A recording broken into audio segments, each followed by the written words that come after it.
The war on terror has found its way onto American soil following the San Bernardino massacre. The FBI has announced that one of the suspected attackers declared allegiance to ISIS just before going on a shooting rampage that killed 14 innocent Americans. This information has become a reminder that the threat of terrorism is not limited to distant lands. It's also clear the main focus going into the 2016 presidential election will be the war against ISIS. More questions than answers have come to light following the attacks. Will the San Bernardino and Paris attacks be a turning point for world powers to stand up and defeat ISIS? And how much privacy and civil liberty are Americans willing to sacrifice in the interest of safety? That's our topic this half hour. We want to hear from you on our Fox 26 Facebook page. You can also weigh in on Twitter. Use the hashtag Fox26forlife. Joining us live in the newsroom is our panel led by our senior legal analyst, Chris Tritico, our news analyst, Mustafa Tamiz, and public policy analyst, Jackie Bally. So what do you think the U.S.'s next move should be? Well, let me start off, Sally, by saying that we have very spirited discussions here on the Roundup, and sometimes we have opposing views. That doesn't mean that any of us are mitigating what happened in San Bernardino and that our hearts don't go out to all the victims that suffered a loss here in San Bernardino. With that said, let me summarize this with what the LA Times said. How many radicalized sympathizers of terrorist groups like Islamic State or Al Qaeda are living among us? People who may or may not be taking orders from anyone, but are plotting their own acts of barbarism. Can we prevent the next one? And that is such a poignant question. What happened here, I don't know that any measure of work by the United States government would have stopped as it happened and seemed to build at a very quick pace, Mustafa, to me. So had we had enhanced NSA monitoring, I don't know that it would have stopped this. What do we do to make our citizens feel safe? Well, I think more than feeling safe is how do we create a safer environment. You know, we need the same kind of effort that we did on how do you get the man on the moon for the first time. That kind of effort is not possible with our current political climate. We can't seem to be making the important decisions that need to be made. We're not asking the right questions. We're not working together to do this. You know, whether it's beating ISIS in Syria, whether it's bringing justice to Boko Haram in northern Nigeria, or countering violent extremism, which is a phenomenon that ISIS has exacerbated. They're able to recruit and use the internet, use social media to recruit people around the world, especially in Europe and United States. And we don't really have a strong methodology to do that. The best person in our country that uses social media is Kim Kardashian, not our intelligence services. That tells us something. So you're nominating Kim Kardashian to run the NSA? Well, look, I think that we have to spend resources and time in countering their narrative where they are. The battleground is the information space. After 9/11, Congress passed unanimously, I believe almost unanimously anyway, the Patriot Act, which 14 years later we are all talking about dismantling because it eroded rights of American citizens. Are we going to make the same knee-jerk reaction here and pass legislation that erodes our rights in the name of freedom? I hope not. I think the president's going to speak this evening, so we look to our leader and other leaders for guidance in this. Last time when he was speaking of ISIS, he didn't even really want to say ISIS. So hopefully he will be able to identify a policy and how to defeat ISIS. He'll be comfortable with saying ISIS, which a lot of people were saying, if you can't even say what it is, you can't identify the policy, how are we going to defeat this? I do agree with one statement that Mustafa made.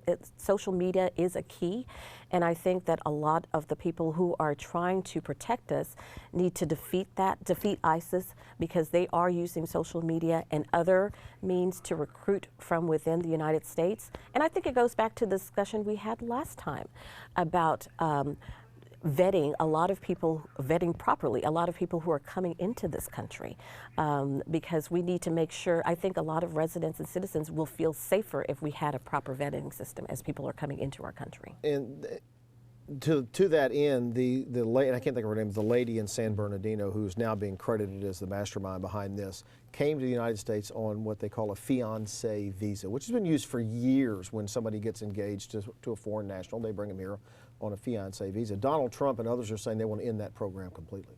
Well, look, does that help? I think the focus has been on the Syrian refugees. I think the focus has been people come from the outside. But if you look at both Paris and if you look at here, it's homegrown terrorism. right? And homegrown terrorism is going to be, how do you defeat ISIS's narrative? And that's where very little time is being spent talking about.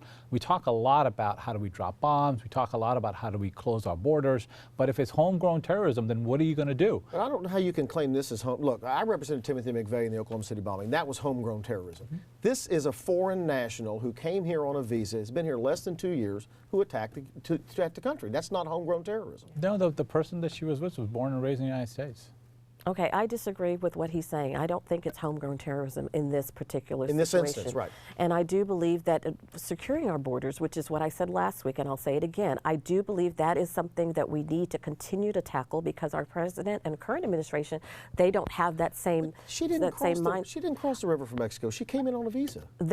If you look at many stories by the Washington Post and many others, you're seeing that people are, maybe she didn't, but many people from the Middle East are coming through our borders. And that's one way of stopping them. The vetting system that I talked about earlier, that I talked about last week, that's one way of making sure that we understand. As far as Donald Trump saying that he wants to eradicate and get rid of all of these policies, I don't think we need to do that. But I think, again, if we properly interrogated these people as they're coming in, we will get a better idea of who they are. There are many, and mostly in the Republican side of the ballot, that are saying that they want to stop refugees from coming in, and they want to register Muslims, and that's mostly Donald Trump. And I don't want to castigate all of them with Donald Trump.